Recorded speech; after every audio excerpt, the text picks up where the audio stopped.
একজন ক্রিমিনালকে অ্যারেস্ট করতে আপনার ভয় করলো না? যবে থেকে পুলিশ ডিপার্টমেন্টে আমি জয়েন করেছি তবে থেকে একটাই ভয় আমায় কুড়ে কুড়ে খায়। প্রতিটা মিনিট, প্রতিটা সেকেন্ড, প্রতিটা মুহূর্ত ওই একটাই ভয় আমি গ্রাস করে নেয়।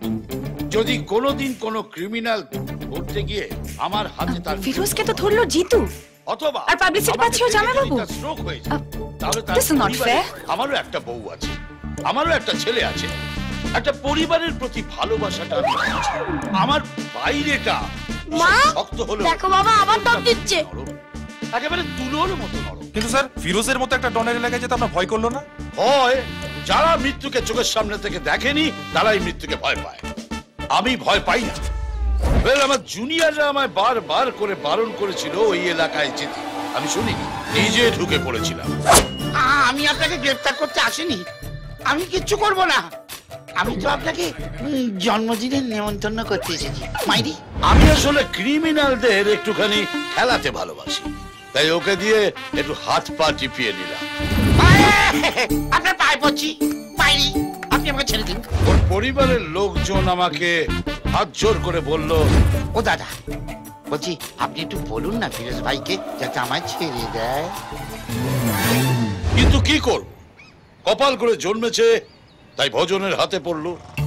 এরপর বেটা জেলে বসে বলবে ভজন কি দিল, একটা হাত 100 কিলো। ভজনের হাতে যে একবার পড়ে সে সারাটা জীবন মনে রাখে। দাড়িপাল্লার কি হলো গুরু? যেমন অ্যাকশন আমার ক্যাপশন জিজুর। তেমনি অফিসের হচ্ছে প্রেস মিট, এই আমার কিছু করার নেই। ভজনের ওদিকে হাত। যাও। কোনটা ছেড়ে কোনটার চর খাবে বুঝতে পারে না। আমি বসে থাকার জন্য পুলিশ ডিপার্টমেন্টে জয়েন করিনি, এই সব ক্রিমিনালদের সাহায্য করার জন্যই এই ডিপার্টমেন্টে এসেছি।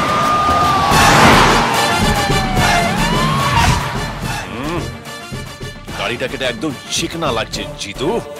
মুয়া!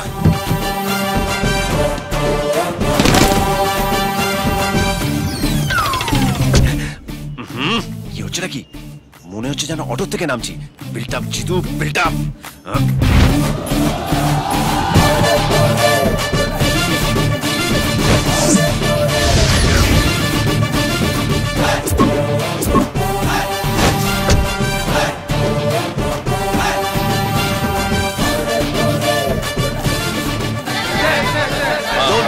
Don't disturb. পিছিয়ে যান। কি হলো স্যার? এরকম একটা সুন্দর গেটআপ ওরা ছবি টবি তুলতে চাইছে, তোমার প্রবলেম কি আছে? পাঠাও ওদেরকে কেবিনে। আপনার কেবিনে? মালটাকে ও স্মার্ট মনে হচ্ছে। Press, follow me.